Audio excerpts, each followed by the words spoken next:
গৃহযুদ্ধ বাংলাদেশে, সেদিকে আবার নজর রাখতে হচ্ছে। একদিকে পাকিস্তান আর একদিকে বাংলাদেশ, দুই প্রতিবেশী দেশে ভারত বিদ্বেষ তুঙ্গে। বাংলাদেশের মাটিকেও ভারত বিরোধিতায় ব্যবহার। মিনি পাকিস্তান হয়ে উঠেছে বাংলাদেশ, ভারতের ঘরের পাশে আরেক পাকিস্তান। বাংলাদেশের সেনা ও ইউনূসের সম্পর্ক ক্রমশ তলানিতে। দুই প্রতিবেশী দেশকে সামলাতে কি কৌশল ভারতের? জানা গিয়েছে পদত্যাগ নিয়ে ভাবনা চিন্তা করছেন বাংলাদেশের অন্তর্বর্তী সরকারের মুখ্য উপদেষ্টা ইউনূস। এমনটাই দাবি করেছেন বাংলাদেশের জাতীয় নাগরিক পার্টির নেতা নাহিদ ইসলাম। ইউনূসের ভাবনা নিয়ে গুঞ্জন শোনার পরই বৃহস্পতিবার তাঁর বাসভবন যমুনায় গিয়ে দেখা করেছিলেন নাহিদ। সেখান থেকে বেরিয়ে তিনি সংবাদ মাধ্যমকে জানান পদত্যাগের কথা ভাবছেন ইউনূস। ভারতের কাছে সর্বস্ব খুঁয়েও প্রধানমন্ত্রী শাহবাজ শরীফকে ধমকে চমকে ফিল্ড মার্শাল হয়েছেন জেনারেল আসিম মুনির। পিছিয়ে নেই বাংলাদেশের সেনা প্রধানও। ইউনূসের আকাশে এখন অশনি সংকেত। নির্বাচন নেওয়ার কোনো ঢিলেমি হলে যা করণীয় করা হবে, ইউনূসকে সেই বার্তাই দিয়েছেন বাংলাদেশের সেনা প্রধান। বুধবার ঢাকার সেনানিবাসে দেশের তামাম সেনা অফিসারদের নিয়ে সভা করেন বাংলাদেশের সেনা প্রধান। উর্দিধারীদের সেই সভাতেই মোহাম্মদ ইউনূসকে বার্তা, ডিসেম্বরের মধ্যেই নির্বাচন হওয়া উচিত। বাংলাদেশের বর্তমান সরকার নির্বাচিত নয়, সরকারে বিদেশি নাগরিকদের অন্তর্ভুক্ত করা হয়েছে। এই দুর্বৃত্তরা রাষ্ট্রবিরোধী কার্যকলাপে জড়িত।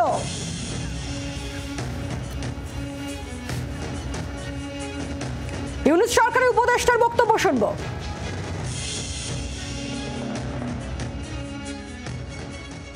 শুধুমাত্র ইলেকশন করবার জন্য তো আমরা দায়িত্বটা নিইনি, যেটা আরো দুটো দায়িত্ব আছে, আমরা সেগুলো আসলে পালন করতে পারছি কিনা। আমরা দায়িত্ব নেওয়ার পর থেকে যার যত রকম দাবি আছে সব দাবি নিয়ে তারা রাস্তায় বসে যাচ্ছে, রাস্তা আটকে দিচ্ছে, একদম ঢাকা শহর অচল হয়ে পড়ছে। চাপ মানে কি, ধর প্রত্যাশার একটা কোন চাপ হচ্ছে যে আমরা পারফর্ম করতে পারছি কিনা, আমাদের বিবেচনায় বিবেকে ওইটাই একমাত্র চাপ। এর বাইরে আর কোনো চাপের জন্য, ধর আপনি এখন এক জায়গা থেকে আরেক জায়গায় মিটিংয়ে যাবেন, সচিবালয় থেকে যমুনা মিটিংয়ে যাবেন, যেতে পারবেন না, রাস্তা বন্ধ। তো চাপ হচ্ছে আমাদের নিজেদের পারফরমেন্সের চাপ, যে আমরা পারফর্ম করতে পারছি কি পারছি।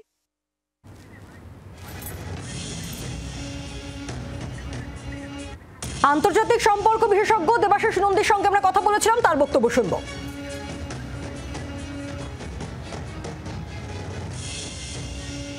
ওয়াকারুজ্জামান বাংলাদেশের সেনাপ্রধান একাধিকবার বলেছেন যে দ্রুত নির্বাচন করা হোক। ওয়াকারুজ্জামানকে না জানিয়ে অনেক ক্ষেত্রে বাংলাদেশ তদারকি সরকারের যে উপদেষ্টারা পাকিস্তানের সাথে সম্পর্ক স্থাপন করেছেন, আইএসআই কে আমন্ত্রণ জানিয়েছে।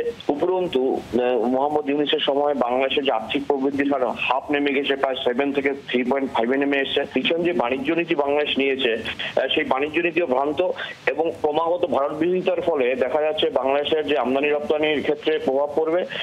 উপরন্তু যে বাংলাদেশের নাগরিকরা যে চিকিৎসা করতেন, শিক্ষার জন্য এখানে আসতেন, মেডিকেল ট্যুরিজম সবটা বন্ধ। অর্থাৎ জিওগ্রাফিক্যাল যে কম্পালশন বাংলাদেশে 3 দিক ঘিরে রয়েছে ভারত, এটাকে তিনি ভুলে গিয়েছেন। ভুলে গিয়ে কি করেছেন, ভারত বিরোধী যে শক্তিগুলো রয়েছে তাদের সাথে যোগাযোগ স্থাপন করছেন। একদিকে চায়না, একদিকে পাকিস্তান, একদিকে তুরস্ক। অর্থাৎ শুধু প্রতিহিংসা পরায়ণ ভারত বিরোধী নীতি করতে গিয়ে নিজের দেশে যে ক্ষতি করলেন, সেটা জনগণের মধ্য থেকে একটা চাপ রয়েছে, ক্ষোভ রয়েছে, পাশাপাশি সেনাবাহিনীর তরফ থেকে একটা ক্ষোভ রয়েছে। নিজের দেশের কোন ঠাসা ইউনূস এবং তার উপদেষ্টারা বলছেন যে তারা কাজ করতে পারছেন না, তারা চাপে আছেন। কথা বলবো, মমিতা চক্রবর্তী রয়েছেন আমাদের সঙ্গে, আমাদের প্রতিনিধি সরাসরি। মমিতা, একেবারে সারাশি চাপ যাকে বলে ইউনূস এবং তার উপদেষ্টাদের কথাতেই স্পষ্ট হচ্ছে।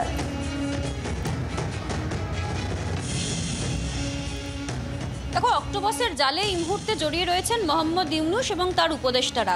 অক্টোপাসের জাল কেন বলছি, তার কারণ একদিকে পাকিস্তান এবং আইএসআই তাদের চরবৃত্তির জন্য মুক্ত জায়গা চাইছে বাংলাদেশের কাছে, অন্যদিকে সেনাপ্রধান ওয়াকারুজ্জামান তিনি ডেডলাইন দিয়ে দিয়েছেন যে ডিসেম্বরের মধ্যে নির্বাচনের তালিকা, নির্বাচনের দিন ঘোষণা করতে হবে। বসে নেই চুপ করে বিএনপি একটানা তাদের যে রাজনৈতিক কর্মসূচি, সেই কর্মসূচি চালিয়ে যাচ্ছেন। রিজওয়ানা হাসান তিনি যখন উপদেষ্টা হিসেবে এটা বলেন যে তাদের কাছে মূল 3টি দায়িত্ব ছিল।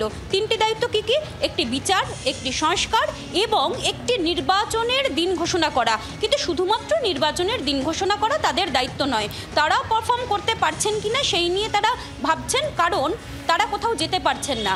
সেটাই যদি প্রশ্ন হয়, তবে অন্তর্বর্তীকালীন সরকার তারা যে আইন শৃঙ্খলা রক্ষা করতে সম্পূর্ণ ব্যর্থ, তা তাদের এই বক্তব্য, কিছুক্ষণ আগে যে বক্তব্য দিয়েছেন তা থেকেই স্পষ্ট।